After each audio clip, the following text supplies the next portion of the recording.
Bonsoir Mumble, bonsoir Facebook.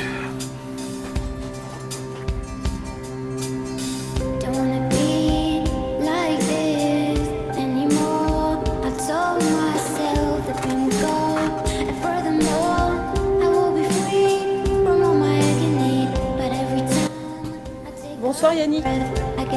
Bonsoir, bonsoir. Tu m'entends, c'est bon?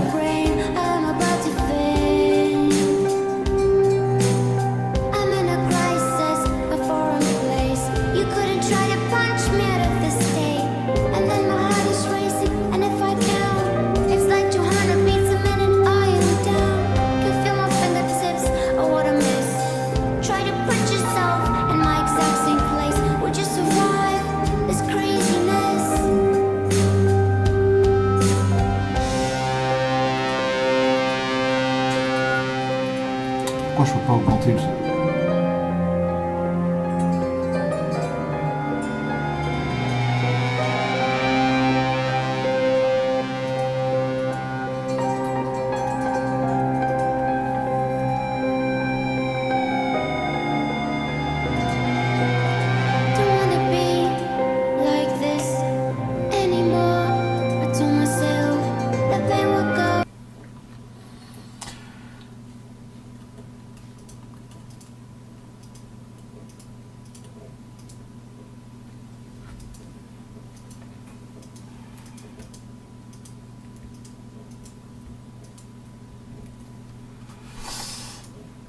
Anne-Marie, je t'ai coupé la musique, hein.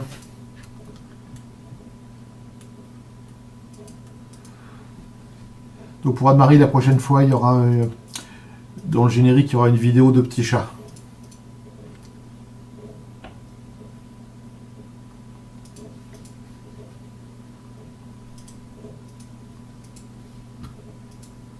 Est-ce que vous m'entendez sur le Mumble? C'est Isabelle, je t'entends bien. Qui est-ce qui fait la présentation ce soir? On m'a dit que c'était toi. Ça a coupé. On m'a dit que c'était toi. C'est moi en effet. J'espère que ça ira pour toi. Oh bah il n'y a pas de problème, il n'y a aucun souci. Faut juste me dire quand est-ce qu'il faut que je parte. C'est-à-dire? Ah, tu démarres, quand est-ce qu'on démarre? Exactement. Quand tu me dis quand est-ce qu'il faut que je parte, je me dis, ah, je vais déjà partir.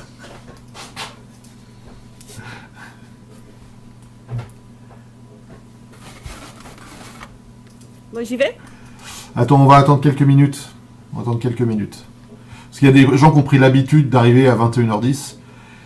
Et puis il y en a d'autres qui de toute façon sont tout le temps en retard, quelle que soit l'heure qu'on met, ils viennent toujours après l'heure qui est décidée. Donc on va attendre 3 minutes. 2 minutes maintenant. Normalement je devrais entendre le jungle, c'est ça? Je ne sais pas, je peux te mettre un peu de musique. Tu entends quelque chose? Je veux juste savoir si c'est enregistré pour que je l'annonce ou pas. Oui, oui, de toute façon, moi, avec l'outil que j'ai, c'est tout le temps enregistré. C'est-à-dire que l'outil enregistre tout ce que je fais. Ok. Et de toute façon, je le dirai aussi.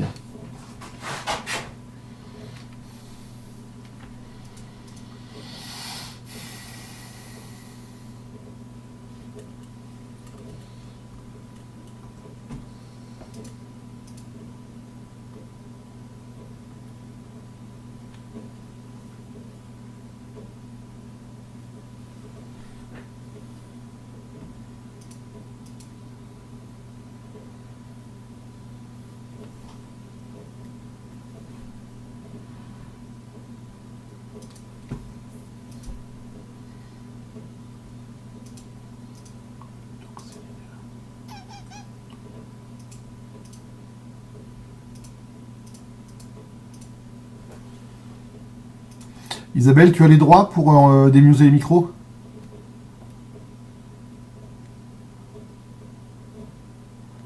C'est-à-dire, moi je peux me démuter. C'est-à-dire sur ton bouton, quand tu te mets sur quelqu'un avec le bouton droit, est-ce que tu as marqué expulser, bannir, muet, rendre sourd?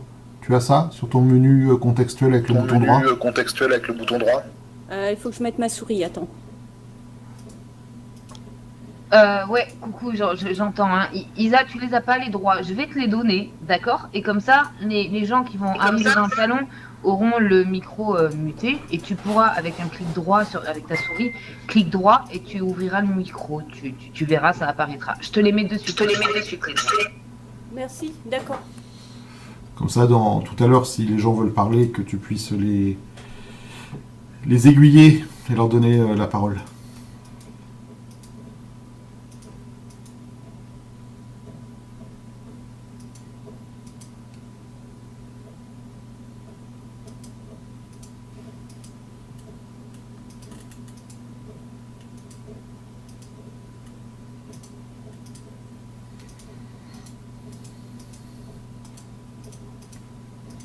Alors, Isabelle, tu m'entends?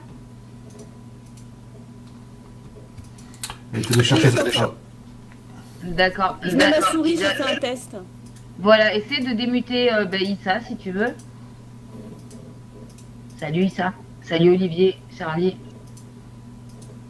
Il est déjà démuté. Non, il n'est pas démuté. Il y a un petit truc barré en fait.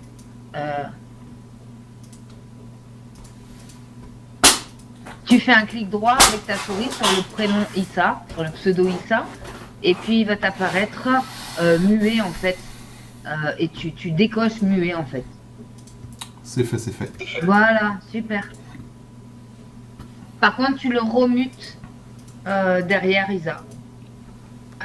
Ok, d'accord. Ok, impeccable.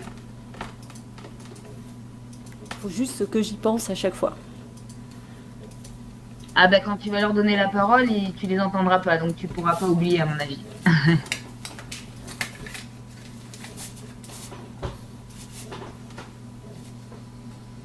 Tu veux dire que je les entendrai pas quand je leur donnerai la parole?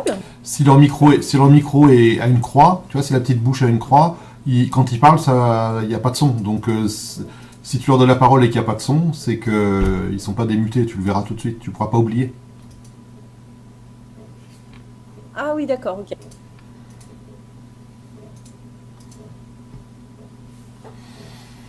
Écoute, je suis prêt, moi, c'est bon. Hein. Ok, ça marche.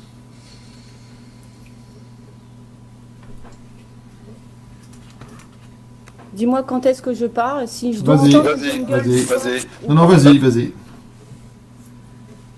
Donc bonsoir et bienvenue à toutes et à tous sur le Mumble Canal Citoyen. Rappelons que ce Mumble est un outil audio, une plateforme d'échange qui permet une interaction directe entre toutes les personnes connectées. Pour nous rejoindre, il vous suffit de suivre le tutoriel proposé sur la page Facebook Canal Citoyen, que vous pourrez également liker. Canal Citoyen est un projet de médias alternatifs proposé par et pour le peuple dans un souci d'information et de réinformation. Pour ma part, je suis Isabelle, animatrice pour la soirée. Je relayerai vos questions et vos réactions. Je vous rappelle que ce débat est enregistré de façon à en produire un podcast. Nous sommes en date du mercredi 7 mars et nous accueillons pour notre rendez-vous hebdomadaire de 21h Yannick Hervé, porte-parole de l'association Les Clés de l'Europe et membre de l'Alliance pour une France libre. Yannick va nous présenter le 96e numéro de son émission L'Union européenne dans tous ses états et vous pourrez retrouver tous les liens des informations mentionnées sur la page Facebook Les Clés de l'Europe. N'hésitez pas à aller voir et à vous y abonner. Vous pourrez également suivre Yannick Hervé sur son profil Facebook pour y retrouver des informations parfois plus condensées. Yannick, merci pour ta présence et ta pédagogie que tu nous apportes, ainsi que les exposés toujours plus intéressants les uns que les autres. Tu vas commencer par un état des lieux et un bilan de la semaine, durant lequel le public pourra poser des questions écrites ou réagir. Puis nous terminerons la soirée avec un débat libre dans lequel chacun pourra prendre la parole s'il le souhaite. À ce moment-là, n'hésitez pas à mettre la lettre P lorsque vous voudrez prendre la parole. Merci au public présent et encore merci à toi Yannick. C'est à toi. Bonsoir et bienvenue à tous en ce mercredi 7 mars 2018 pour la 96e édition de cette émission interactive. Je suis Yannick Hervé, comme disait Isabelle de l'association Les Clés de l'Europe et j'anime cet exposé débat tous les mercredis soirs. Donc merci à toi Isabelle qui va m'assister pour recueillir les questions et distribuer la parole. Je rappelle que le flux audio est disponible sur Mumble qui permet une interaction grâce au micro de chacun. La vidéo qui encapsule les interventions Mumble est retransmise sur Facebook, n'hésitez pas d'ailleurs à la partager. Sur Facebook, vous pouvez poser des questions ou faire des remarques dans les commentaires qui sont repris par l'animateur. La vidéo est enregistrée et permet de fabriquer une archive. Alors au sommaire de ce 96e numéro, qui est le 66e sur le canal citoyen, on va reparler, comme les 2 dernières semaines, de Martin Selmar. Je l'ai appelé le retour du retour, puisque la semaine dernière c'était déjà le retour. On parlera des élections en Italie, ce sera le gros morceau de ce soir. On fera un petit point sur le Brexit, parce que ça chauffe de ce côté-là. Dans les indices du bordel ambiant, on fera un petit point sur la Catalogne. On parlera des échecs européens cachés de Macron. On parlera de la grosse coalition, de l'avanglement européen, de la zone euro et de la prudence du Nord, du show Moscovici. Et en fait, non, je ne l'ai pas développé parce que j'ai pas eu le temps. Je ferai une citation et je vous dirai où on en est du journal Ipso Facto Europa. Alors, Martin Selmar, celui que j'avais appelé le Frank Underwood de la Commission européenne. Et donc, cette semaine, puisqu'on a eu Martin Selmar première semaine, Martin Selmar le retour. Donc là, c'est le retour du retour. Donc, je vous ai parlé les 2 semaines précédentes de Martin Selmar, un homme de l'ombre qui fait la pluie et le beau temps, caché derrière Juncker comme son chef de cabinet. On a parlé de son influence cachée, mais très importante, puis des conditions dans lesquelles il a été nommé au poste de secrétaire général de la Commission européenne, c'est-à-dire le chef de toute l'administration bruxelloise. C'est le 1er mars que Martin Selmar a pris officiellement ses fonctions de secrétaire général de la Commission, en lieu et place du démissionné Alexander Italianer. Mais le site internet de l'exécutif européen a été mis à jour sans attendre, comme s'il s'agissait en affichant le fait accompli de se rassurer. La commission du contrôle budgétaire Kokobu du Parlement européen, à l'initiative des Verts allemands, a décidé le 28 février, en fin d'après-midi, de lancer une enquête sur cette nomination controversée. Mais c'est maintenant officiel, la commission a menti à la presse. On savait que Martin Selmar a été nommé secrétaire général le 21 février, en tordant, si ce n'est en violant, les statuts des fonctionnaires européens.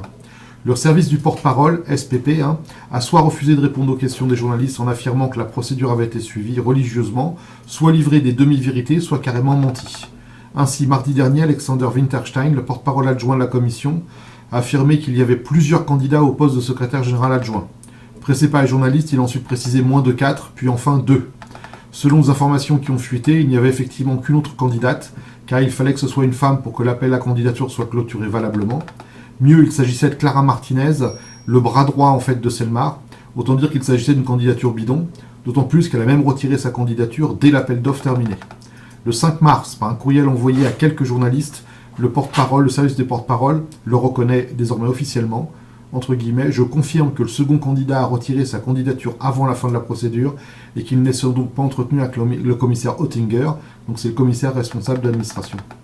Plusieurs mensonges par une administration publique qui doit rendre des comptes aux citoyens, être transparente et respecter scrupuleusement l'esprit et la lettre de ses règles de fonctionnement, c'est inadmissible. Alors pire, selon un journaliste d'un grand quotidien allemand, le service du porte-parole a encore été plus loin dans l'intox. Un porte-parole lui a montré un projet de procès-verbal de la réunion du collège des commissaires du 21 février. Donc en fait, c'était un projet de procès-verbal avant même qu'il y ait eu la réunion des commissaires européens. Celui-là même qui a promu 2 fois en 1 minute Selmar, puisqu'ils l'ont promis directeur adjoint puis directeur en 1 minute. Ce document provisoire affirmait que les commissaires auraient comparé les mérites des candidats, alors qu'il n'y en avait qu'un, au poste de secrétaire général adjoint, ce qui pénalement est un faux en écriture publique. Il est d'ailleurs pour le moins curieux que ce PV ne soit toujours pas finalisé.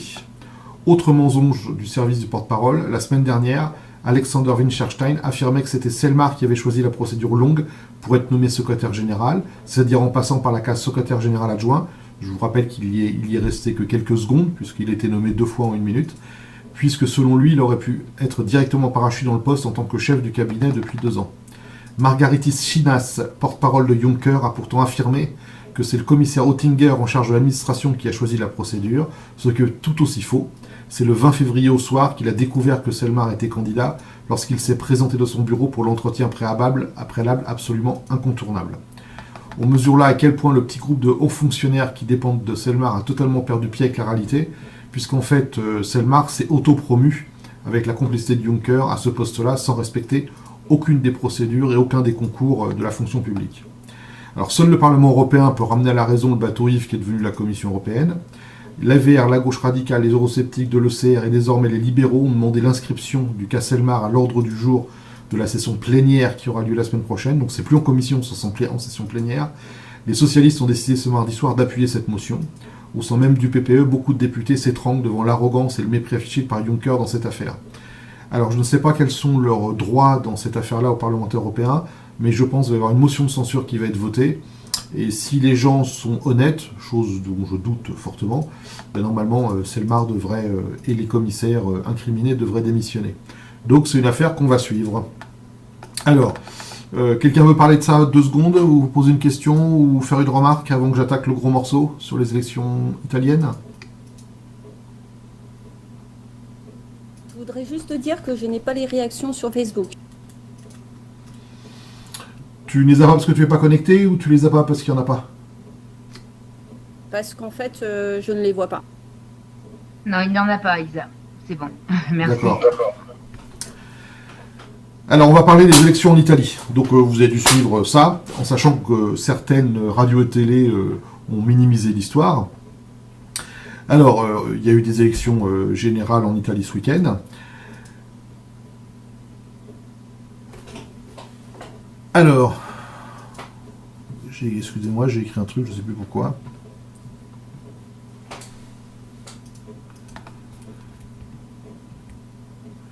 Donnez-moi 2 secondes.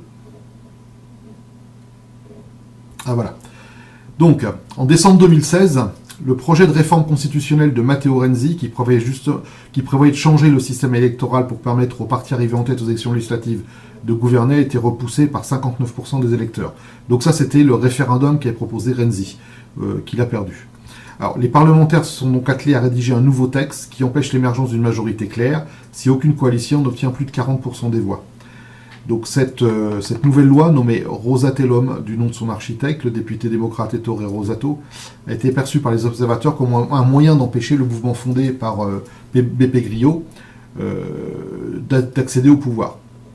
Alors, quel mode de scrutin a été utilisé Alors c'est assez compliqué, je vais doucement. Donc le scrutin a eu lieu en vertu du Rosatellum bis, la nouvelle loi électorale qui a été adoptée fin 2017. Alors le scrutin est partagé entre une élection, c'est les députés et les sénateurs qui élisaient. Le scrutin est partagé entre une élection uninominale à un tour, c'est-à-dire que les gens se présentent dans une circonscription et c'est celui qui arrive en tête, quel que soit son pourcentage qui est élu, même s'il a 15% et que tous les autres ont moins, c'est lui qui est élu, donc c'est une majorité relative. Et une proportionnelle nationale. La proportionnelle nationale fait qu'on a une liste nationale et en fonction de toutes les voix qui ont été recueillies par les candidats partis, la liste nationale voit un certain nombre de candidats élus. Alors, la Chambre des députés contient 630 sièges, 232 sont élus à la majorité relative dans donc les 232 circonscriptions, et donc en une élection à un tour, et 398 sont élus par la représentation proportionnelle nationale. Donc on fait le compte de toutes les voix pour un parti, et on pioche dans des listes au niveau national. Le Sénat est composé de 315 sièges, 116 sont élus à la majorité relative, et 199 sont élus à la représentation proportionnelle dans les circonscriptions plurinominales régionales. Donc c'est pas au niveau national, c'est au niveau régional, avec un seuil électoral de 20%. Au niveau régional, 3% au niveau national. Et 2% des sièges sont réservés aux Italiens de l'étranger. Donc quand on voit un système comme ça, on s'aperçoit qu'aucun gouvernement pourra être constitué sans des systèmes d'alliance. Alors, ces systèmes conçus par les complices de Renzi avaient été conçus pour favoriser l'émergence d'une majorité nette et écarter durablement du pouvoir le mouvement 5 étoiles. Et manque de bol, ils se sont loupés. Alors, la campagne a été polarisée sur la crise économique et la crise des migrants et des réfugiés. Et ces deux problèmes ont été mis sur la responsabilité de l'Union européenne, par les partis anti-Union européenne, et les autres partis l'ont mis sur la crise économique au sens général, en disant que l'Union européenne n'y était pour rien. Néanmoins, les deux gros pôles de la discussion, c'était donc cette crise migrants-réfugiés et la crise économique que les partis de droite ont mis sur le dos de l'euro. Alors, les résultats sont les suivants, et il faut noter un taux élevé de participation. Je vais vous mettre une image. Alors, il faut noter, pour ceux qui ont Facebook, vous avez quelques résultats. Pour ceux qui n'ont pas, d'ailleurs, excusez-moi 2 secondes. Et ceux qui n'ont pas Facebook, je vais vous donner quelques chiffres. Donc, la coalition menée par Berlusconi est composée de 4 partis, donc les partis de droite et dits d'extrême droite, virent en tête avec environ 35% des voix. Et dans cette coalition, la Ligue du Nord, on dira Lega, qui a abandonné sa dimension séparatiste pour devenir un véritable parti national. Vous savez que c'est des gens au départ qui voulaient l'indépendance du nord de l'Italie. il voulait se séparer du Sud, donc maintenant c'est devenu un parti national, donc fait mieux au sein de la coalition de droite que Forza Italia, le parti de Berlusconi. Et le parti ouvertement nationaliste, Fratelli d'Italia, qui fait partie de la coalition de droite, n'en que 4,3% des voix. C'est-à-dire que dans cette coalition, c'est la Lega qui a 17,3% des voix, Forza Italia 14,1% et Fratelli d'Italia 4,2%. Et puis un autre petit parti, 1%. Ensuite, le mouvement 5 étoiles. Alors, juste pour ceux qui ne savent pas, moi je me suis renseigné parce que je ne le savais pas, on m'a posé la question et je dis je ne le sais pas. Quand on dit 5 étoiles, chaque étoile représente un problème à régler. L'environnement, je ne sais plus quoi, l'environnement... enfin bon, une étoile, c'est un problème. Donc voilà, ça c'est la seule justification. Donc le mouvement 5 étoiles, c'est un parti qu'on appelle populiste, hein, surtout les gens qui ne sont pas d'accord avec lui, fait une percée supérieure à ce qui était attendu, ils ont environ 33% des suffrages, 33,1%. Le Parti démocrate, donc le bien nommé non, je ne veux pas faire de mauvais jeu de mots, mais le PD, qui est difficile à dire en français, en Italie il n'y a pas de problème, le Parti démocrate de Matteo Renzi, donc, qui était au pouvoir, Matteo Renzi, qui est nommé le Macron italien, est en pleine déconfiture avec environ 19% des suffrages, même un peu moins, 18,7%. Et si on rajoute un de ses alliés, un parti dissident, c'est 22%. Donc ça reste bien en dessous des autres.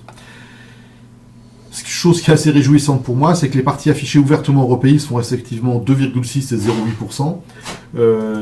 Donc il y en a un qui s'appelle Italia, Europa, Insieme et l'autre qui s'appelle Europa tout simplement.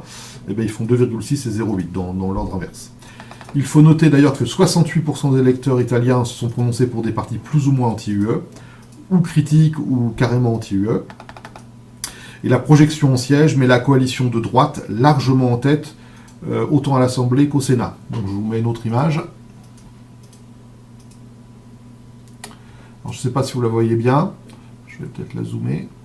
Donc on s'aperçoit que le mouvement 5 étoiles va avoir 231 sièges au Parlement, alors que la coalition de droite fera 99 plus 123 plus 32 plus 5, ce qui est supérieur. Et la partie gauche, la partie plus à gauche du mouvement 5 étoiles n'a que 105 plus 15 plus 8 sièges, en sachant que la gauche extrémiste est un peu toute seule. Pour ce qui est du Sénat, le mouvement 5 étoiles a 115 sièges et la coalition de droite en a 53 plus 56 plus 20, donc de toute façon on a plus. Donc théoriquement, aucun n'a la majorité absolue, donc ça veut dire qu'il faut faire des coalitions, mais c'est quand même la coalition de droite qui est devant. Alors, quelles sont les positions réelles sur l'UE et sur l'euro des partis qui sont arrivés en tête? Donc il y a deux hommes qui émergent de cette élection, hein, Luigi Di Maio du mouvement 5 étoiles et Matteo Salvini de la Lega. Alors Matteo Salvini n'a jamais tempéré ses propos contre l'euro, il est réaffirmé à maintes reprises son hostilité à la monnaie unique. Alors malgré un accord de coalition qui a fait abandonner l'idée d'un référendum contre l'euro, il continue de pester contre l'euro, en sachant qu'ils sont mis d'accord avec Berlusconi, comme quoi l'euro ne serait pas attaqué. Alors, il n'est plus question de sortir des instances européennes, comme ça avait été dit un certain temps.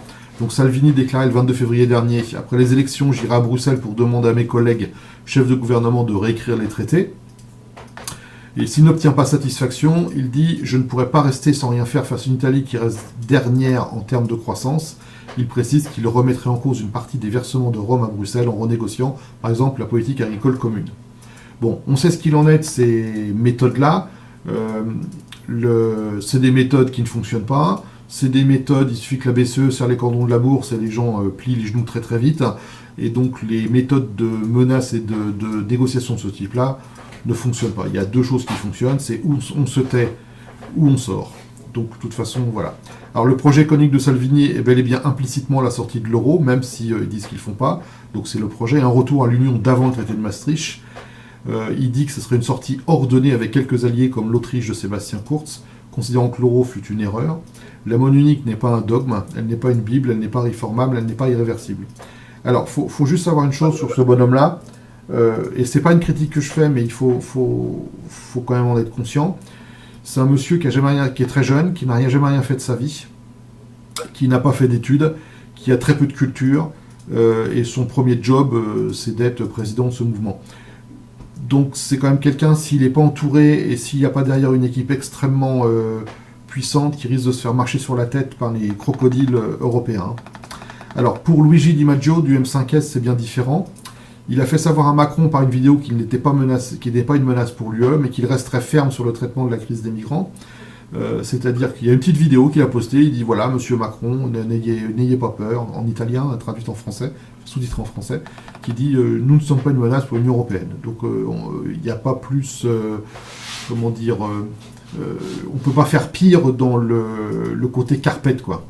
Alors plus question de référendum sur l'euro, alors qu'en juillet il se prononçait encore à sa faveur, de juillet à maintenant. Il disait l'Union européenne, c'est la maison naturelle de notre pays, mais aussi du mouvement 5 étoiles. L'Union européenne, c'est le giron naturel dans lequel l'Italie doit continuer à développer ses relations économiques et politiques. Donc là, il y a quand même un changement d'objectif, d'opinion, de philosophie assez grandiose. Et ça a été pris la décision a été prise dans le cadre du directoire qui dirige le mouvement M5S. Donc ils sont plus tellement anti-européens d'après les déclarations. D'ailleurs, il dit Di Maio estime qu'il est désormais possible de négocier avec Bruxelles un allègement de la rigueur budgétaire. Bon, je pense qu'il se met le doigt dans l'œil, mais ça c'est un autre problème. Alors, quelle est la suite probable ? La suite probable, la presse boboisante sort 4 scénarios. Alors, il faut savoir que d'après les accords anti-scrutin, c'est-à-dire la coalition qui a été signée avant, c'est dans la coalition de droite, ils avaient dit que c'est le parti qui arrivera en tête qui prendrait la direction du pays, c'est-à-dire donc le poste de Premier ministre. Et donc d'après les accords anti-scrutin, c'est la Ligue du Nord, en tête de la coalition de droite, elle-même en tête du scrutin, qui devrait prendre la tête du gouvernement. Puisque ils arrivent en tête, ils arrivent en tête avec une majorité relative, et à l'intérieur de cette coalition, c'est la Ligue du Nord qui est en tête. Mais c'est pas eux qui décident, et c'est pas automatique, c'est la responsabilité du président de la République, Sergio Mattarella, de nommer le Premier ministre qui doit proposer un gouvernement.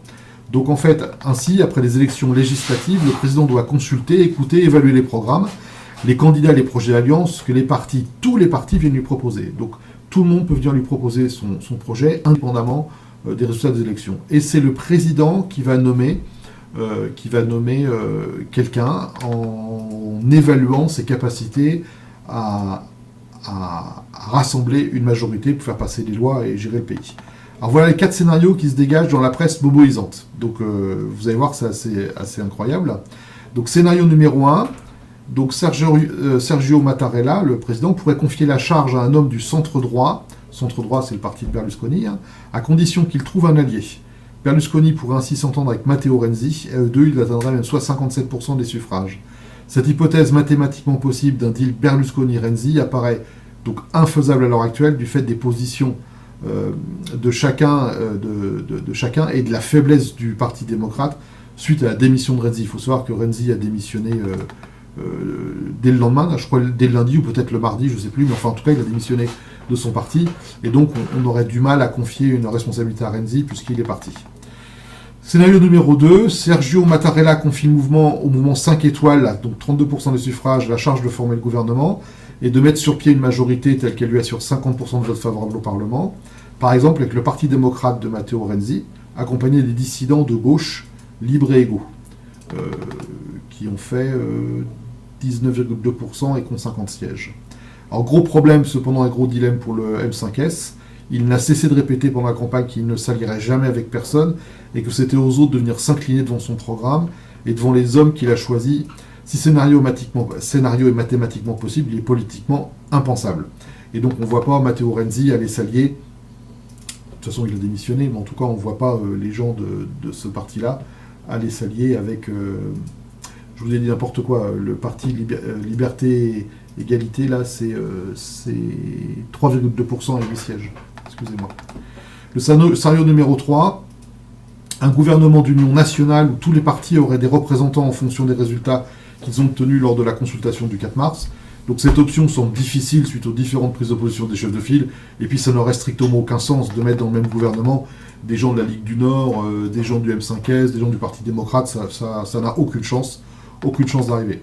Et scénario numéro 4, un gouvernement du président, ou un gouvernement technique, ils sont assez forts pour ça en Italie, autour d'une personnalité au-dessus des partis qui n'a pas été élue, choisie par le président, et cette personne prendra autour de lui des techniciens non élus pour faire tourner le pays. Donc en ce moment-là, Mattarella serait chargé donc choisi par le Parlement, est chargé de gérer les affaires courantes, en attendant d'élaborer une nouvelle loi électorale moins compliquée et plus à même de dégager un bipolarisme.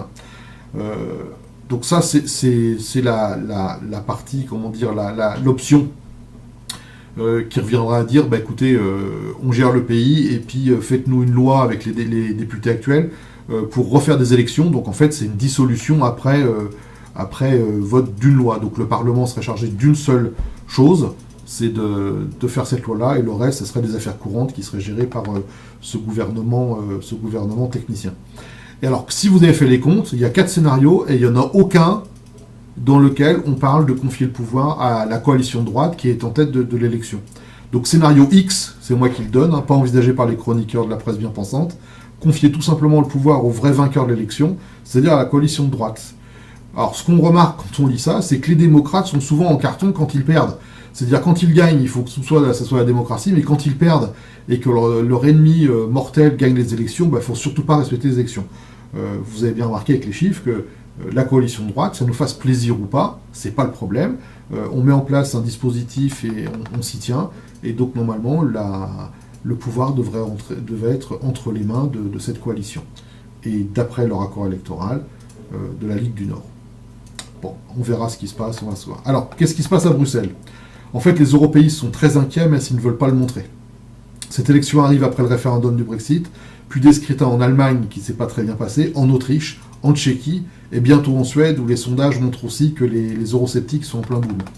Alors, une tendance se confirme dans la plupart des pays de l'Union européenne, un spectre qui peuple les cauchemars des dirigeants européens, l'émergence structurée autour des laissés-pour-compte de la mondialisation, d'une partie des sociétés qui refusent désormais de rester à l'intérieur du système établi. Et qu'elle soit baptisée anti-système, populiste, voire d'extrême droite, cette évolution de fond n'est pas près de refluer. Et elle monte dans tous les pays. Il y a des pays dans lesquels ça a du mal à se coaguler et à s'organiser autour d'un seul leader, ou au moins d'un petit nombre de leaders. Mais par exemple en Allemagne, l'AfD a explosé tous ses records, et on va en reparler tout à l'heure, risque encore d'augmenter. Il reste à faire évoluer les choses en France. Il n'y a que les choses en France où pour l'instant, cette tendance-là n'est pas une tendance de fond, c'est une tendance comme ça, je dirais un signal faible, mais c'est pas une tendance de fond. Alors une remarque conclusive sur ce scrutin. Donc la suite de l'histoire en Italie est importante, car notre avenir national en dépend. La couleur du futur gouvernement sera un coup d'arrêt, un frein ou un blanc-seing à la politique européenne voulue par Macron et Merkel. Donc on va en parler tout à l'heure, mais Merkel a été donc réélue, du fait de son accord avec le SPD. Et donc en fonction de ce que dira l'Italie, si l'Italie est très réticente, il ne se passera pas grand-chose. Si elle est un peu réticente, Macron et Merkel devront mettre de l'eau dans leur vin. Et si par contre c'est des carpettes qui sont choisies en Italie, Macron et Merkel auront carte blanche. Donc la prochaine étape en Italie aura lieu le 23 ou 25 mars. J'ai lu 2 dates, donc je ne sais pas laquelle est la bonne. À la première séance parlementaire, où certaines choses vont devoir se décider, en sachant que le président n'a pas d'échéance pour faire sa proposition, donc ça peut traîner ça peut durer un certain nombre de semaines. Donc voilà où on en est en Italie. C'est quand même une petite révolution, en tout cas c'est une révolution, c'est un bien gros, mais en tout cas un petit cataclysme électoral pour les sociaux-libéraux, où là, ils ne s'y attendaient pas quand même avec ce niveau-là. Est-ce qu'il y a des remarques là-dessus ou des questions ? Oui, j'ai particulièrement Vincent Lecos qui note en fait qu'il y a 35,5% pour la droite. Il dit également que le mouvement 5 étoiles n'est plus eurosceptique. Il y a un changement total de ligne sur la campagne, qu'il n'est plus question de référendum sur l'euro. Il critique inexistante ou presque sur le rapprochement de Di Maio avec les États-Unis, avec la visite de Di Maio aux européennes de fin 2017. Je pense qu'il veut dire 2017. Et il dit également, non, c'est le parti 5 étoiles qui devrait être chargé de former le gouvernement, car le parti est arrivé en tête. Non, alors, ce qui a été dit juste avant, ça reprend ce que j'avais dans mon exposé, tout à fait, on est d'accord. Par contre, je suis pas d'accord pour le confier le mouvement, enfin, c'est pas moi qui choisis, je veux dire, quand on fait une coalition, on se déclare unis dans un pacte de gouvernement. Donc la coalition de droite, qui est une coalition déclarée, écrite, signée, est une vraie coalition. C'est pas une coalition de circonstances a posteriori. Et même si ces gens-là se mettent d'accord, parce que regardez, si le mouvement 5 étoiles, qui a 31,93% a les rênes du pouvoir, il suffit que les gens de droite et du centre-gauche ne votent pas avec lui et c'est mort, c'est ingouvernable. Pareil pour la coalition de droite. Donc c'est pas naturel. Ce qui est naturel, c'est que la coalition en tête, coalition déclarée et non pas d'opportunité, prenne le pouvoir. Exactement la même chose qu'en Allemagne. Hein. Sinon, Merkel ne devrait pas prendre le pouvoir. Hein. Ouais, c'est ce qu'il dit, notamment en disant que c'est le mouvement 5 étoiles qui devrait être chargé de former le gouvernement, car c'est le parti arrivé en tête. Renzi démissionnera après... Attends, je répète, en Italie, il y a la notion de coalition, c'était écrit dans la loi, et la coalition qui est en tête, c'est la coalition de droite. C'est pas le mouvement 5 étoiles. Mais maintenant, on peut dire ce qu'on veut, de toute façon, c'est pas nous qui décidons, c'est le président, et on a juste à observer, et on verra. De toute façon, et quand on voit les chiffres, hein, vous les avez sous les yeux, où là j'ai mis les chiffres, coalition centre-gauche 23-23, 5 étoiles 31-93, et coalition de droite 37-22, c'est de toute façon ingouvernable. Hein. C'est de toute façon, l'Italie a le chic pour se mettre dans ces situations-là, ça reste ingouvernable. C'est-à-dire qu'il ne peut pas y avoir de programme. Alors, au coup par coup, peut-être, mais il ne peut pas y avoir de programme de fond avec une assemblée comme ça. Oui, c'est une partie, c'est un peu inextricable. Il précise également, ce n'est pas la coalition qui compte, car 40% pas atteint. Donc, mission de former le gouvernement devrait être donnée au ME5. Mais bon, 40% non plus. 40% non plus, pas atteint par le mouvement 5 étoiles. Hein.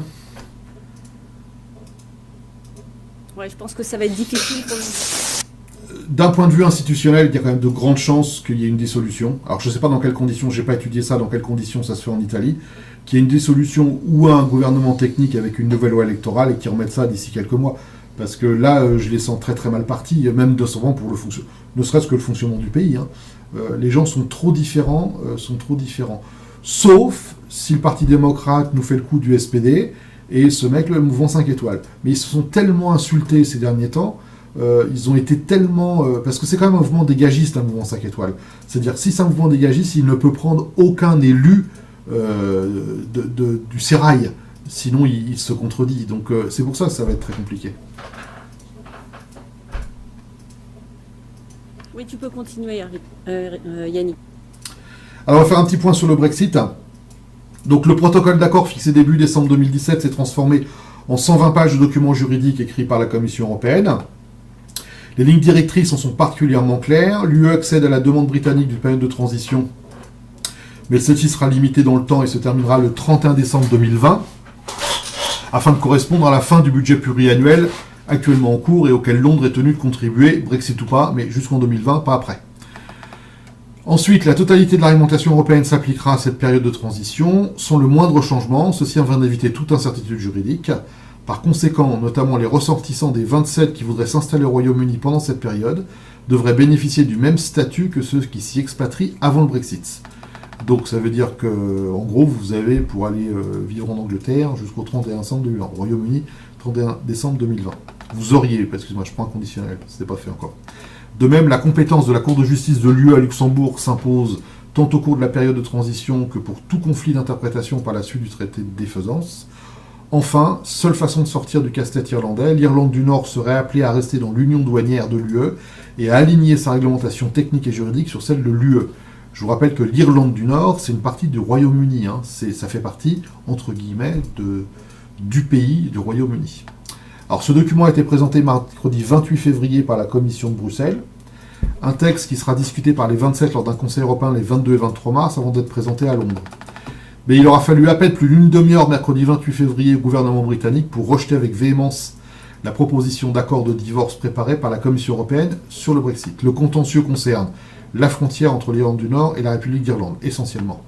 Donc Bruxelles propose de créer une aire réglementaire commune entre les deux Irlandes, afin d'éviter le retour d'une frontière physique entre elles.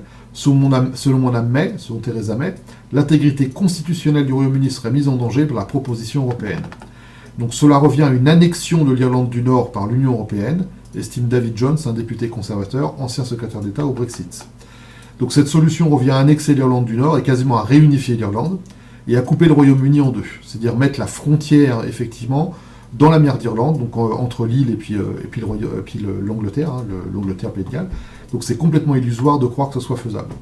Donc en fait, il y a eu un gros clash parce que les termes qui ont été employés par les Anglais, qu'ils soient pro-Brexit ou anti-Brexit, qu'ils soient de la majorité ou pas de la majorité, ont été très peu diplomatiques, à la limite insultants, dans ce monde-là en tout cas, et ça s'est très mal passé.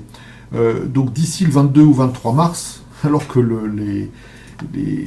la réunion du Conseil européen en fait ne sert strictement à rien, puisque l'accord a été refusé. Donc voilà où on en est. Donc les choses se tendent. Alors j'ai pas eu le temps de l'intégrer. Il y a eu un article de Charles Gave qui a été publié sur le site de Charles Sana, qui explique ce que je dis depuis très longtemps, c'est qu'en fait l'Angleterre maintenant peut jouer la montre et peut dire écoutez, vous voulez pas faire ce qu'on veut, écoutez, on sort et on se met dans le statut de l'OMC et on ne vous paye rien du tout de ce que vous pensez qu'on vous doit, puisque c'est écrit dans aucun texte et dans aucun article de traité européen. Et donc on passe dans l'OMC, et puis par contre, on n'est pas sûr de racheter des Mercedes, des BMW et puis des Volkswagen. Peut-être qu'on va acheter des Renault ou des Toyota ou et ainsi de suite. Donc en fait, l'Angleterre va se retrouver en position de force, puisque d'un côté, l'Angleterre voudrait que ça se passe le mieux possible, et l'Union européenne veut mettre l'Angleterre à genoux. Et donc l'Angleterre, si elle se fâche, va pouvoir jouer avec cette position dissymétrique. Donc je vous encourage, je vous en parle la semaine prochaine, mais sinon je vous encourage à lire cet article de Charles Gave qui est très fin et qui risque d'être assez prophétique pour la suite des événements suite à ce clash avec ce protocole qui a été tordu entre décembre, protocole d'accord de quelques pages, et le texte juridique de 120 pages. Quelqu'un veut intervenir là-dessus, vous parler? Je vois pas de réaction pour l'instant, aussi bien sur Facebook que sur le Mumble. Allez, on va parler des indices du bordel ambiant. Alors, on va parler un petit peu de la Catalogne. Alors, vous avez dû suivre, je ne sais pas si ça a été bien diffusé. Carlos Puigdemont a donc renoncé à la direction de la Catalogne. Le président du Parlement de Catalogne a proposé lundi l'indépendantiste Jordi Sanchez, qui est actuellement en détention provisoire, comme candidat à sa place, donc à la direction de la région. Donc, vous savez que le président, c'est celui qui gère le Parlement. Et le directeur, c'est celui qui gère l'exécutif, hein, en gros le bureau du Parlement, un peu les ministres. Ça serait l'équivalent du Premier ministre de la Catalogne. Alors Jordi Sanchez a très peu de chances de devenir effectivement président de cette région de 7,5 millions d'habitants, compte tenu de son incarcération. Le Parlement n'avance pas de date pour une hypothétique session d'investiture de M. Sanchez, inculpé pour sédition, et il est détenu depuis le 16 octobre. Donc pour être élu, il faudrait que le juge lui accorde une permission de sortie et que l'État fédéral ne mette pas son nez dans le processus démocratique comme il en a pris la mauvaise habitude. Parce que le gouvernement fédéral a déjà dit qu'il était hors de question qu'une personne qui était en détention soit candidate. Alors ça me semble un peu bizarre parce que Bruxelles devrait réagir très fort en disant que l'état de droit n'est pas respecté, puisque quelqu'un qui est en détention provisoire est considéré comme innocent, puisqu'il n'a pas été jugé, et donc tout innocent doit se présenter à une élection, et donc je trouve bizarre que Juncker et consorts ne soient pas déjà le mort aux dents en disant c'est quoi cette Espagne où l'état de droit n'est pas respecté. Ils prennent moins de précautions quand c'est la Hongrie ou la Pologne. Hein. Mais voilà, donc nouvel épisode, nouvelle bataille. Jordi Sanchez sera-t-il libéré simplement pour venir se faire élire? Sera-t-il remis en prison après? Est-ce qu'il faudra encore un autre candidat? Bon, ben on ne sait pas. Ça reste bloqué pour l'instant. Alors, on va parler des échecs européens cachés de Macron. Donc Macron s'était engagé personnellement sur 2 dossiers, tout de suite au cours de l'été dernier. Donc les travailleurs détachés et la taxation des GAFA. Je vous avais déjà dit que les travailleurs détachés étaient en pleine explosion. On était avec un nombre de 576 000 en France, si je me rappelle bien. Et la taxation des GAFA, il fallait absolument piocher dans le trésor de guerre des bénéfices faits par les GAFA dans chacun des pays. Alors, on constate que c'est des avancées quasi nulles sur le travail détaché. Donc non seulement les travailleurs détachés continueront à cotiser pour leur protection sociale dans leur pays d'origine, alors qu'il avait dit que ce serait le contraire, mais leur durée de détachement maximale sera seulement réduite de 6 mois. Concrètement, le détachement sera autorisé pour une durée d'1 an renouvelable 6 mois. Bref, des fêtes françaises, loin des cocoricots initiaux. Macron avait dit que les protections sociales seront payées dans les pays d'accueil et que le détachement serait de 6 mois maximum. Et en fait, il est de 18 mois maximum.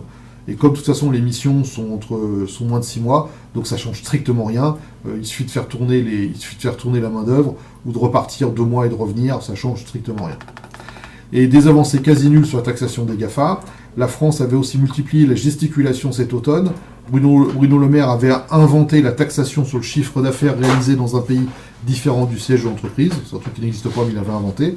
Et si la Commission en a accepté le principe, elle n'envisage pas, semble-t-il, de prélever plus de 2% du chiffre réalisé. On attend avec impatience de voir quel bénéfice l'Europe tirera de ce projet protectionniste, qui risque de se retourner contre ses propres produits exportés aux États-Unis. Et pas sûr en tout cas que le produit de ce nouvel impôt soit plus élevé que la taxation actuelle. Donc en fait, c'est 2 grosses claques par Jupiter, c'était 2 dossiers sur lesquels il avait fait les gros bras. Enfin, il avait gonflé la poitrine pour le peu qu'il puisse en faire de ce côté-là. Et il nous avait dit, mais vous allez voir ce que vous allez voir. Bon, en fait, on n'a rien vu du tout, et rien qu'à fonctionner. Alors, la grosse coalition. Donc vous avez dû entendre que le SPD a voté en faveur de la coalition à 66%, et donc Merkel est donc repartie pour 4 ans. Les électeurs qui ont voté pour le SPD avec la promesse d'être donc l'opposition de Merkel vont se sentir trahis et voteront désormais pour l'AfD. En tout cas, une partie d'entre eux diront on en a marre de se faire marcher sur la tête et ils vont partir dans les extrêmes, donc que ce soit Die Linke ou l'AfD. Donc le petit calcul de Schulz va lui retomber sur le nez. Il est maintenant considéré comme un traître opportuniste par une fraction non négligeable de son propre camp. Le président Emmanuel Macron a estimé qu'il s'agissait là d'une bonne nouvelle pour l'Europe. Il a déclaré dans un communiqué « La France et l'Allemagne travailleront ensemble dès les prochaines semaines pour développer de nouvelles initiatives et faire avancer le projet européen. » Alors, heureusement que l'Italie va freiner tout ça. En tout cas, je le souhaite, parce que là, ils sont partis la fleur au fusil. Mais vous allez voir que tout ne va pas être rose. Alors, premier aveuglement européen. Donc, le vendredi 2 mars, Bruxelles ouvre la porte à une adhésion de 6 États des Balkans occidentaux, des pays où le président de la Commission européenne, Jean-Claude Juncker, vient de se rendre. Donc, dans une interview, il souligne que l'échéance évoquée pour une adhésion, à savoir 2025, est indicative et qu'il ne s'agit pas d'une promesse. Il indique par ailleurs que le règlement des différends frontaliers est une condition indispensable à toute adhésion à l'UE. Concernant les relations étroites de certains pays avec Moscou, le président de la Commission déclare « Quand ils se seront approchés de l'UE, ils devront s'aligner ». Donc évidemment s'aligner sur la politique étrangère européenne qui, rappelons-le, a pris des sanctions contre la Russie au sujet de la Crimée et de l'Ukraine. Alors on se demande si ces gens sont aveugles. Donc quand on parle des pays des Balkans, c'est le Kosovo, le Monténégro, c'est ces pays-là. En fait, c'est l'ex-Yougoslavie, en partie, puisque la Slovénie est déjà là. Alors est-ce que ces gens sont aveugles ?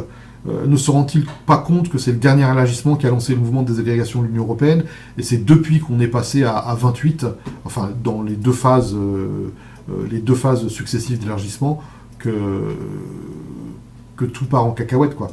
Et ne voit-il pas que les mouvements de contestation en Allemagne, en Italie, en Suède, en Autriche, en Hongrie, en Pologne sont issus et augmentent depuis cette période-là. Donc on se demande ce qu'ils ont dans la tête, et ben, tant mieux, s'ils continuent à faire rentrer des pays pauvres et puis à déséquilibrer l'Union européenne, et ben les contestations vont devenir de plus en plus fortes, et puis tant mieux, quoi.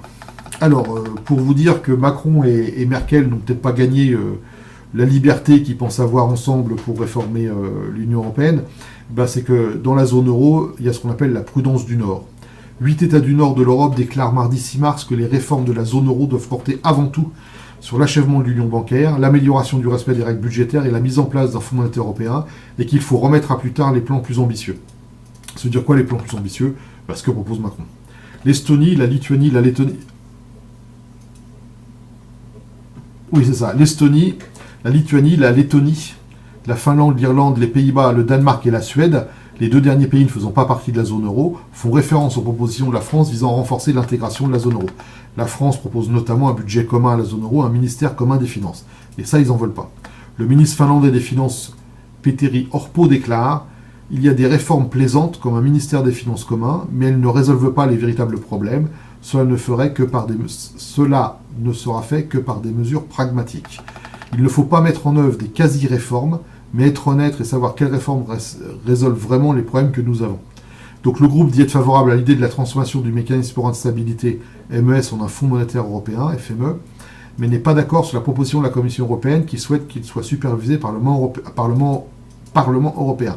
Donc en fait, ils sont d'accord pour que le MES soit transformé en FME, mais ils veulent que ça reste sous le contrôle des États, c'est-à-dire du Conseil, et non pas des parlementaires. C'est toujours des problèmes de démocratie qui risquent d'être trop démocratiques. Donc ce qui veut dire que Macron va encore souffrir dans ses projets, parce que là, ils se sont déclarés officiellement, et déjà en faisant front. Il n'est pas certain, il est même certainement probable que des gens comme la Pologne, la Hongrie, peut-être l'Italie, les rejoignent dans dans leur demande, ou en tout cas dans leur résistance. Donc voilà, donc c'est pas joué d'avance. Alors je vais terminer par une citation de Nigel Farage. Alors, il dit, dans une longue interview dans laquelle j'ai extrait une petite partie, donc c'est l'Union a décidé d'accélérer l'intégration. Ils disent tous la même chose, ils veulent les États-Unis d'Europe, une Europe unitaire, et même pas une Europe fédérale. Michel Barnier, le responsable des négociateurs européens, m'a dit « Ce n'est pas une Europe fédérale, c'est une Europe unifiée. J'appelle cela une Europe unitaire et centralisée, et d'une certaine manière, il s'agit uniquement d'une version un peu plus droitière du communisme. » Donc voilà ce que pense Nigel Farage de la direction que prend l'Europe. Alors, pour le journal Ipso Facto Europa, je vous rappelle que sur le site web des Clés de l'Europe, vous avez les 8 premiers numéros, et je vous annonce que le numéro de mars n'est pas encore édité parce que j'ai pas eu le temps. Je vais essayer de faire ça pour la fin de la semaine, donc théoriquement, pour la fin de semaine, il sera écrit, corrigé et posté sur le site. Donc si vous faites un tour ce week-end, vous aurez le numéro 9, le numéro du mois de mars. Alors, ceci termine l'exposé, merci de votre attention. Pour ceux qui sont arrivés en cours de route, toutes les références et tous les articles utilisés pour cet exposé sont sur la page Facebook Les Clés de l'Europe. Je vous encourage à vous y abonner et à la faire connaître autour de vous. Je vous encourage aussi à faire connaître la chaîne YouTube du Canal Citoyen. N'oubliez pas de visiter le site web de l'association Les Clés de l'Europe, notamment pour y trouver le journal Ipso Facto Europa. Et je vous invite maintenant à un débat ouvert sur tous ces sujets ou ceux que vous voulez développer autour de l'Union européenne. Et Isabelle, je te rends la parole. Oui, n'hésitez pas à mettre un P si vous voulez prendre la parole sur les sujets évoqués par Yannick ou bien d'autres sujets que vous souhaitez aborder.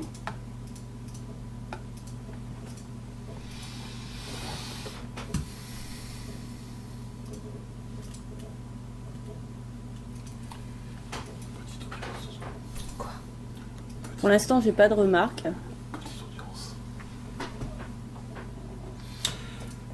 C'est que les gens sont deux choses, ou ça les intéresse pas, ou alors ils ont eu assez d'informations et qu'il faut que ça tourne dans leur tête avant que ça puisse ressortir. Jade dit que si, donc on attend les retours. Jade Gallet qui est avec nous. Salut Jade. Oui, c'est Jade.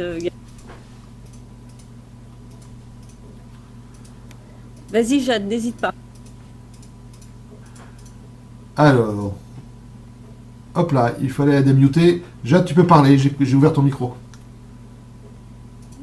Bonsoir tout le monde, salut Yannick, bonsoir tout le monde. Oui, j'ai un petit peu écouté en fin de parcours et c'est vrai que ce que j'entends, c'est lourd. On a du mal à réagir à tout ce que tu dis parce que c'est très lourd. Les situations de partout, géographiquement, les ambiances de nous, des citoyens, du peuple, c'est très lourd. Je suis loin de vous, mais je peux vous dire que par rapport à ce que je vis ici, on ne parle pas trop d'outre-mer chez vous, mais chez nous, c'est une bombe sociale.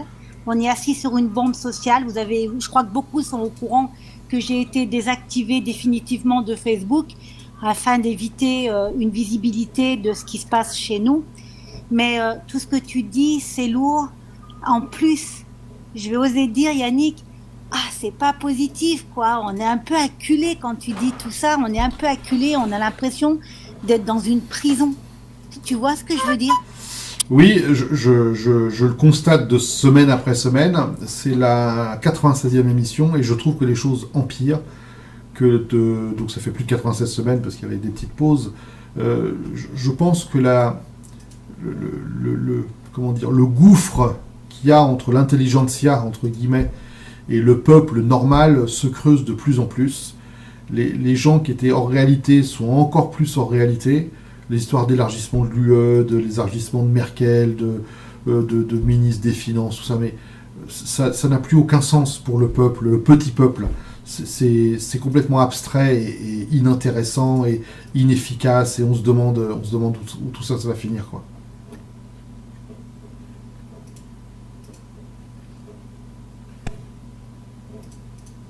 Je voulais en profiter pour dire, Yannick, que ce serait peut-être un piège de la part de l'Union européenne d'accepter des pays de l'Est, de grignoter un peu plus, on va dire, les pays, ex-pays de l'URSS, et que en fait, ça risque de mener en fait l'Union européenne en choc frontal contre la Russie, tout simplement. Alors, pour l'instant, ils n'en sont pas attaqués la frontière de l'Est. Hein. Ils voudraient bien avec l'Ukraine, mais ça ne se fera pas pour l'instant, en tout cas. Ce sont des pays sous influence soviétique, mais qui restent quand même juste à l'Est de l'Italie. Hein. Le Kosovo, le Monténégro et tout ça, c'est quand même le sud de l'Autriche. Donc on n'est pas en ex-URSS. Par contre, faut bien comprendre que l'objectif est premièrement économique et deuxièmement géopolitique. C'est-à-dire qu'on veut pas. Les dirigeants de l'Union européenne ne veulent pas que ces pays retournent dans l'influence de la Russie actuelle, comme ils l'ont été dans le passé. Et donc, c'était déjà le cas pour la Roumanie, la Hongrie, la Bulgarie. Hein. S'il y a eu un élargissement à ce niveau-là, c'était purement géopolitique, c'était ni économique, ni humanitaire, c'était purement géopolitique. Donc, l'ex-Yougoslavie, on va dire ça comme ça, va être intégré à terme dans l'Union européenne. C'est peut-être c'est certainement plus ça devient compliqué, plus ça sera difficile à gérer, et je pense que c'est un facteur de freinage d'expansion européenne au sens politique et philosophique. Après, au sens économique, ça fait plus de monde. Maintenant, ce sont des pays qui sont très pauvres, et je ne sais pas si vous avez entendu une anecdote qui est sortie depuis quelques jours. Les pendules électriques en Europe, qui sont calées sur la fréquence du secteur, ont pris 6 minutes de retard depuis le mois de janvier. Vous dites, mais qu'est-ce qu'il raconte ce mec-là, de quoi il nous parle?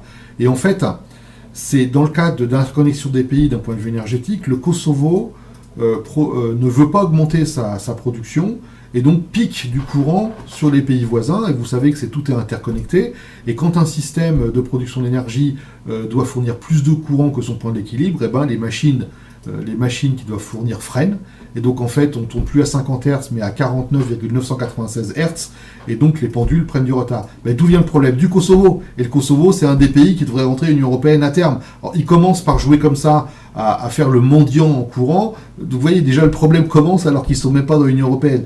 Ce sont des pays qui n'ont pas beaucoup de ressources, qui ont des difficultés économiques. Forcément, ça va tirer l'Union européenne vers le bas. Hein. En sachant que les contraintes budgétaires de l'Union européenne vont augmenter très très fortement dans les prochains temps. Donc ça va nous coûter plus cher à nous. Et si en plus on doit faire rentrer les pays et leur donner de l'argent pour qu'ils se mettent à niveau, ça va nous coûter encore plus cher. Donc tout ça, c'est des choses qui vont petit à petit peser de plus en plus sur les sociétés des vieux pays, entre guillemets. Oui, il y a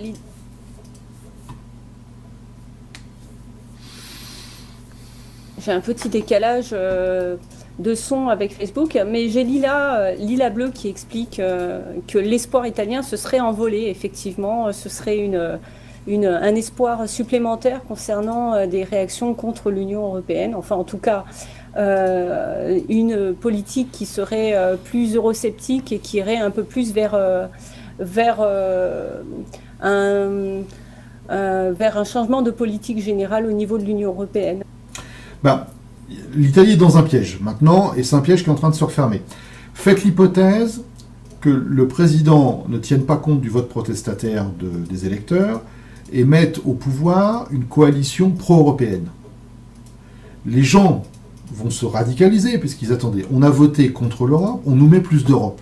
Donc les gens vont se radicaliser encore plus, et la fois d'après, ça sera encore plus, ça va se désagréger encore plus.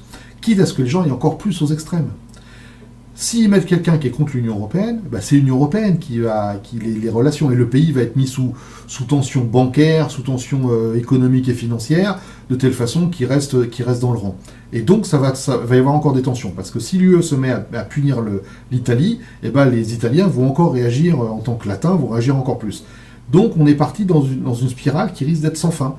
Sans fin dans le sens du rejet de l'Union européenne, puisque dans les deux cas, ça se passera mal. Et comme l'Union européenne a très peu de vision et très peu d'empathie et très peu d'efficacité, c'est très peu de finesse dans sa gestion de ce genre de problème, l'Union européenne ne va pas dire à l'Italie, écoutez, desserrez les cordons de la bourse, faites du déficit, redéveloppez votre économie, lâchez l'austérité. Elle fera jamais ça. C'est impossible. Parce que si elle fait ça, tous les autres pays vont demander la même chose et elle explose. Donc dans tous les cas, dans tous les cas, ça va mal se passer pour l'Union européenne. Alors, ça peut être rapide, ça peut être plus lent, ça peut être encore plus lent, mais de toute façon, c'est dans un mouvement, on est dans le mouvement qui va dans le bon sens.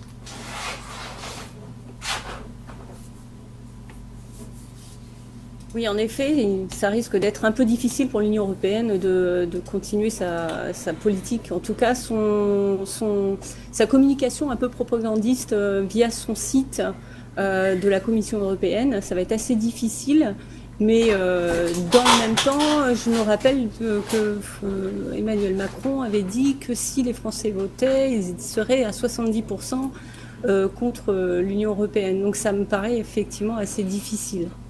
Et oui, et puis je pense qu'on va être sevré de référendum et puis on va plus demander notre avis. Déjà que les projets qui sont en cours n'ont pas été mis au vote, ni des Français, ni des parlementaires français. Et donc ce qu'on nous propose comme grand projet pour l'Europe, c'est des projets imposés. Ce ne sont pas des projets démocratiques et ni discutés. Donc les gens vont au bout d'un moment, les gens vont se fâcher. Donc je pense que à terme, ça ne peut que s'écrouler. Ça ne peut que s'écrouler. C'est comment dire, les préoccupations de la couche haute de l'administration et de la politique européenne n'est plus en adéquation avec les besoins des gens sur les couches basses. Que ce soit les migrants, que ce soit l'économie, que ce soit les travailleurs détachés, que ce soit tous ces trucs-là, plus personne ne comprend pourquoi est-ce que ça serait bien pour un Français de se faire remplacer par un Polonais. J'ai rien contre les Polonais, hein, mais comment est-ce qu'on peut comprendre ça, qu'il y ait 576 000 ou 516 000 travailleurs détachés en France alors qu'on manque de travail? Bon, ça les gens commencent à plus comprendre, quoi.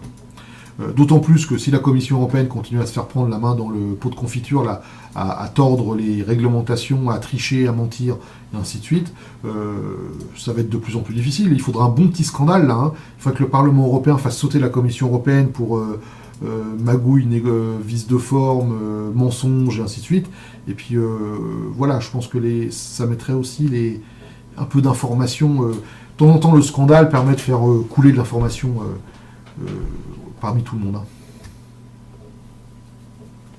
Dans le même temps, il n'y a pas vraiment beaucoup de médias qui se risquent à donner des scandales importants de façon à orienter les critiques vers l'euroscepticisme. Alors, juste une petite remarque. Faut savoir que le scandale Selmar en France a été sorti par Jean Quatremer. Jean Quatremer, c'est quand même le grand europhile, eurolâtre et tout ça, qui est en train de tourner Kazakh, parce que dans Libération, les articles qu'il fait ces derniers temps sont anti-européens. Il a fait un bouquin qui s'appelle Salaud d'européisme, je crois, ou Salaud d'européen, je ne sais plus comment ils appellent ça, mais ces articles-là, donc même les gens qui étaient les plus fanats de l'Union européenne sont en train de s'apercevoir que ça devient n'importe quoi. Et ça, c'est bon signe quand même. Ouais, c'est bon signe. Lila Bleu qui dit dans 3 ans, l'Union européenne est morte. Et on fait les paris qu'il y aura une chute de l'Union européenne. Elle dit également ce sont les Africains qui entrent maintenant dans les grosses boîtes. Bon, ça, c'est un sujet un peu différent, on va dire. Alors, ça dépend ce que ça veut dire. Est-ce qu'ils rentrent dans les grosses boîtes en tant qu'actionnaire, en tant qu'ingénieur, en tant qu'ouvrier? Les problèmes ne sont pas les mêmes. Voilà. Alors, dire les Africains ou des Africains, l'Afrique est un continent gigantesque, contrairement à ce qu'on a dans notre imaginaire, ce qu'on nous a inculqué, c'est gigantesque, ils sont, je ne sais plus, 1,5 milliard.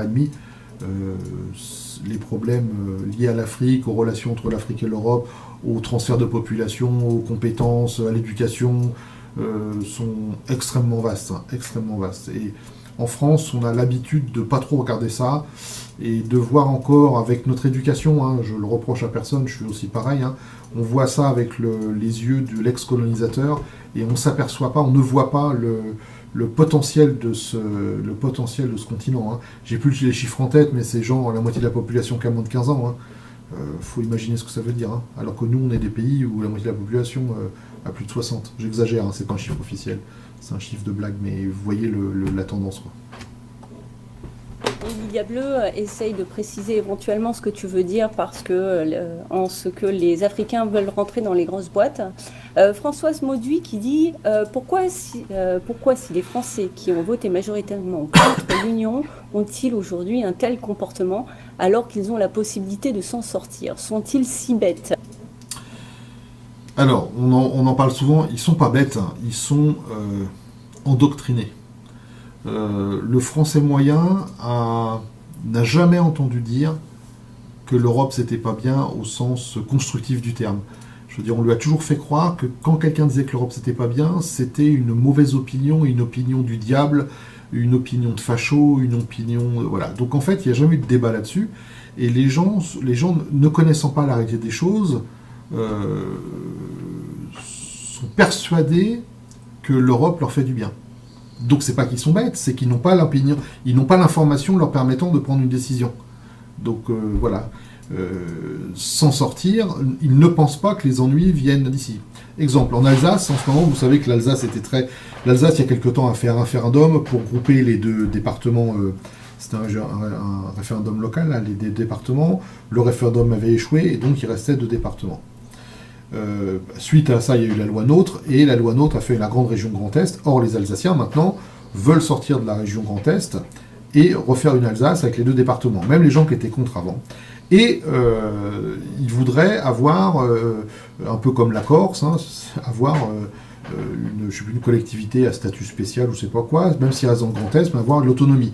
En fait, d'autres voudraient sortir du Grand Est. Et quand je vais les voir, donc ils font des grandes réunions, cette semaine, ou la semaine dernière, il y a eu une grande réunion avec tous les élus locaux qui parlent de ce statut local, de machin.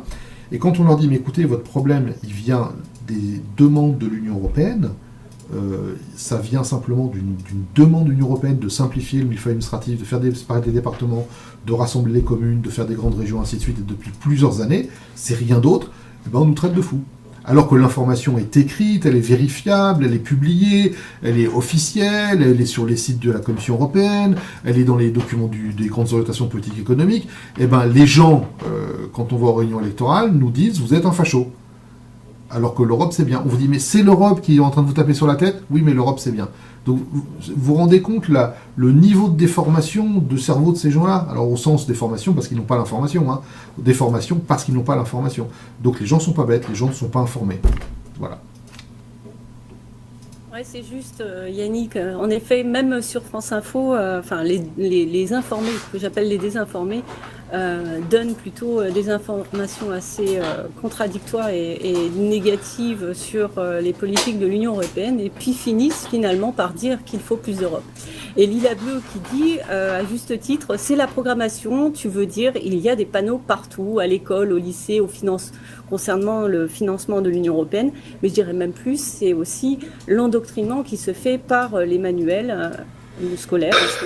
Oui, il y a effectivement, par exemple, sur un bâtiment public, c'est écrit l'Union européenne, je sais pas, investit pour vous, mais personne n'écrit, sauf quand moi je mets des panneaux de fois de temps en temps et d'autres collègues. Oui, mais attention, ça vous a coûté 65% du prix est parti, enfin, ou 35% du prix a été prélevé par l'Union européenne sur ce projet-là, et qu'en fait ça vous aurait coûté moins cher si vous l'avez payé vous-même. Les gens ne voient que le fait qu'il y ait de l'argent qui rentre, et personne ne leur dit que c'est leur argent. Donc il y a cette propagande-là, il y a la propagande de l'école, parce que quand on regarde un livre d'école maintenant, de primaire et de collège, mais c'est hallucinant, la propagande. Partout, vous avez entendu parler du problème Europa City. Ici, dans cette région-là, c'est hallucinant. Hein. Entre les places de l'Europe, les Robert Schuman, les monnaies, ici, on en a partout. Hein. Donc comment les gens, ils sont baignés là-dedans. Je veux dire, on n'a pas une place François Asselineau, une rue Philippot, je sais pas quoi. D'accord, on va avoir le collège Schuman, la rue Jean Monnet, à côté de la place de l'Europe. Hein. Moi, j'habitais entre la place de l'Europe, le collège Schuman et la rue Jean Monnet. Mais voilà, c'est comme ça, c'est hallucinant. C'est de la propagande qui a été... Alors il faut savoir qu'en plus, c'est pas une propagande naturelle, c'est une propagande construite. C'est-à-dire qu'il y a un bureau spécial et des budgets spéciaux à la Commission européenne pour fabriquer cette propagande-là. C'est-à-dire pour décérébrer les gens. les budgets alloués à ça sont gigantesques. Le nombre de personnes qui bossent là-dessus, c'est gigantesque. Et avant les années électorales, c'est des centaines de millions d'euros qui sont dépensés pour dire aux gens l'Union européenne c'est bien. Comme si on avait besoin de faire la publicité pour un gouvernement. Le gouvernement il fait son boulot, il n'y a pas besoin de publicité. Eh ben si, c'est comme ça. N'hésitez pas à mettre un P si vous voulez prendre la parole sur le Mumble.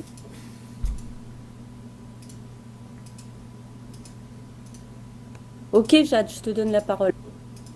Oui, je vais animer un petit peu parce que on a parlé de l'Afrique pour les personnes qui sont sur Facebook. Je voulais dire que l'Afrique, elle tremble parce qu'il y a quand même beaucoup de mouvements sociaux actuellement sur l'Afrique.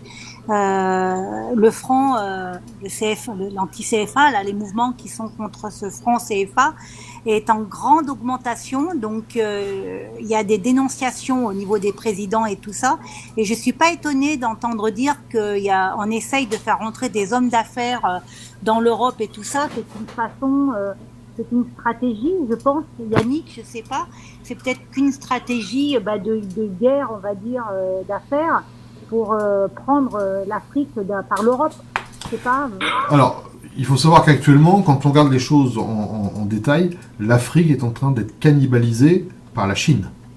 La Chine achète les matières premières, achète les terres agricoles, installe des usines de production, et donc l'Afrique, notamment l'Afrique de l'Est pour l'instant, est en train d'être mangé par les Chinois.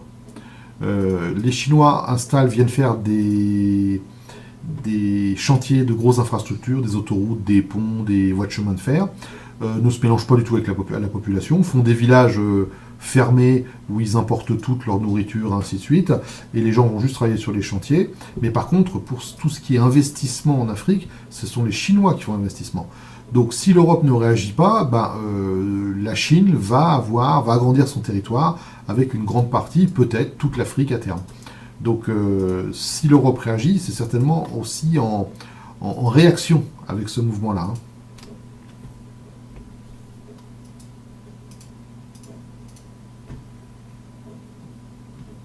Oui, en effet, la Chine essaye de prendre un peu l'avance en fait sur les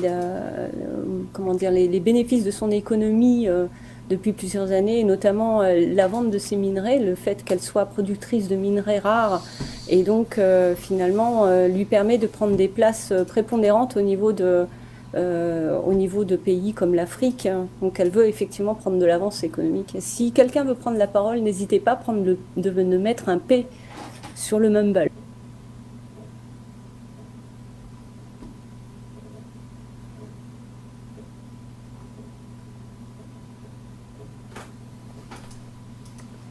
Vas-y, Jade. Réagir par rapport à l'Afrique, d'accord, c'est les Chinois, mais moi je parle de la diaspora, quoi. C'est en grande augmentation et je pense pas qu'ils vont bien le prendre aussi au niveau de la Chine, des Chinois, de tous ces pays-là. À un moment donné, ils vont dire stop aussi, parce que le problème c'est ce franc CFA. J'ai du mal à comprendre pourquoi les Chinois, pourquoi l'Afrique. J'ai du mal là. Parce que pourquoi nous, on dénonce beaucoup le franc CFA parce que c'est français, mais en dehors de ça, c'est étonnant qu'ils se laissent prendre par les Chinois alors. Ils se laissent prendre par les Chinois parce que les Chinois apportent de l'argent, tout simplement. Les Chinois apportent beaucoup d'argent en Afrique, donc quand quelqu'un apporte des ressources et de l'argent, c'est rare qu'on refuse.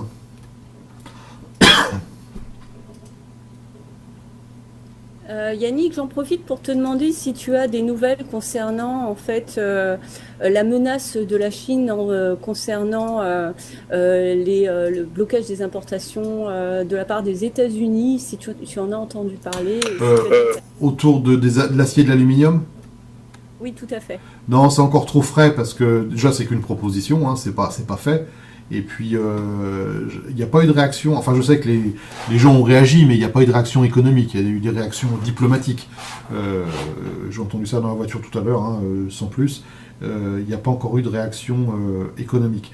Ça risque d'être intéressant de voir comment...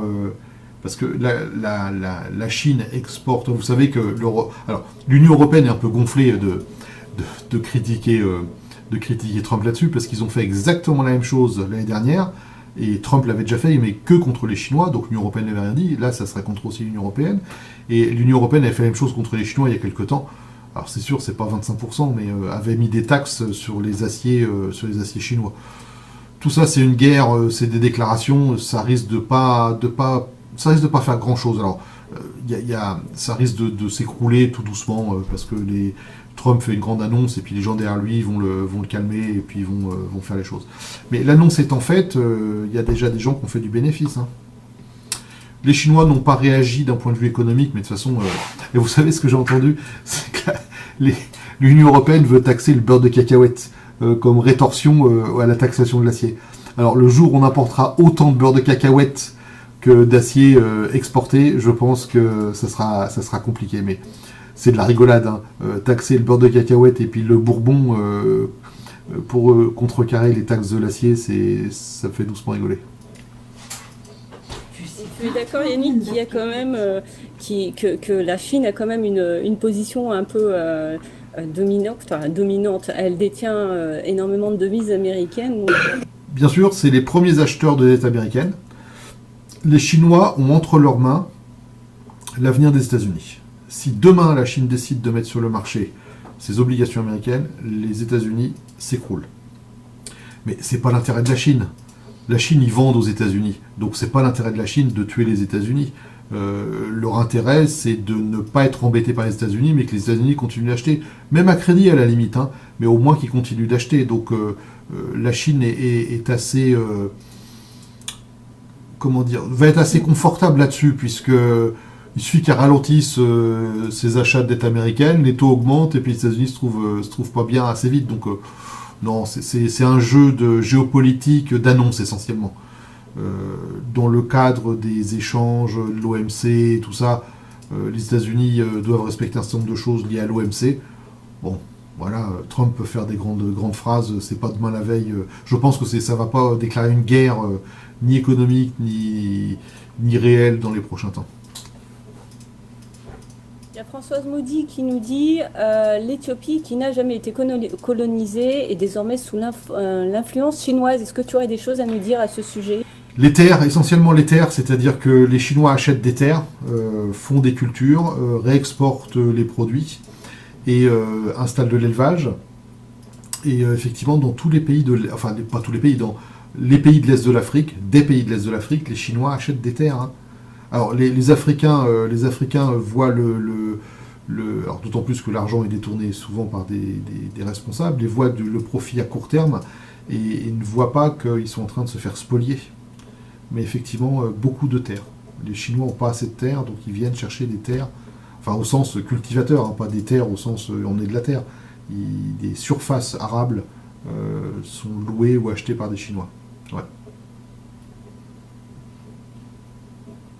Les Chinois sont intelligents hein, parce qu'ils essayent de prendre l'avantage sur leurs échanges économiques pour acheter également en Europe, hein, en Roumanie je crois, où ils achètent aussi des terres autant que chez nous en France.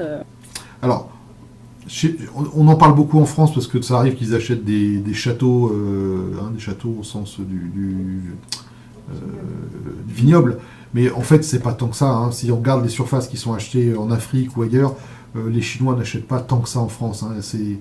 On en parle, mais c'est pas beaucoup de choses. Les volumes sont pas très grands en France. Ça peut changer. Hein. Si Macron continue de vendre les bijoux de famille, ça peut changer. Mais pour l'instant, on avait entendu parler des aéroports, des choses comme ça. Vous avez vu que ça se passe mal et que la France veut racheter les parts des Chinois parce qu'ils se comportent mal. À Toulouse, je crois, hein, ils ont vidé la trésorerie. Et voilà, on en parle, mais c'est beaucoup plus. Si vous regardez les surfaces et les investissements, c'est beaucoup plus élevé en Afrique. D'autant qu'Emmanuel Macron semble vouloir prendre le contre-pied au sujet des achats de la Chine vis-à-vis de propriétés françaises.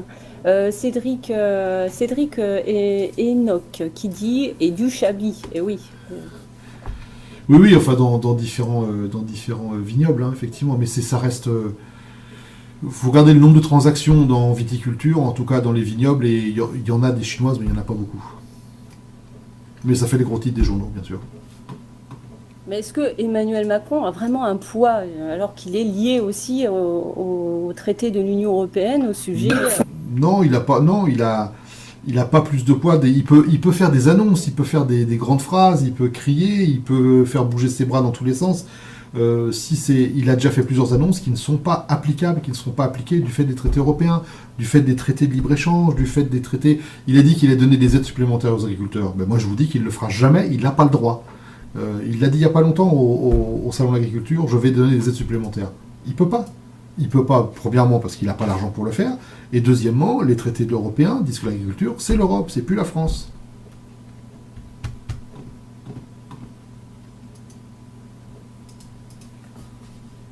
Donc, j'attends des remarques ou des questions de votre part. Mettez un P, n'hésitez pas pour vous exprimer en direct. Sinon, tu sais, s'il n'y a pas plus d'activité, on n'a pas d'obligation d'aller jusqu'à 23h. On peut se quitter, pour aller dormir tôt, relativement. Oui, il n'y a pas de problème, Yannick.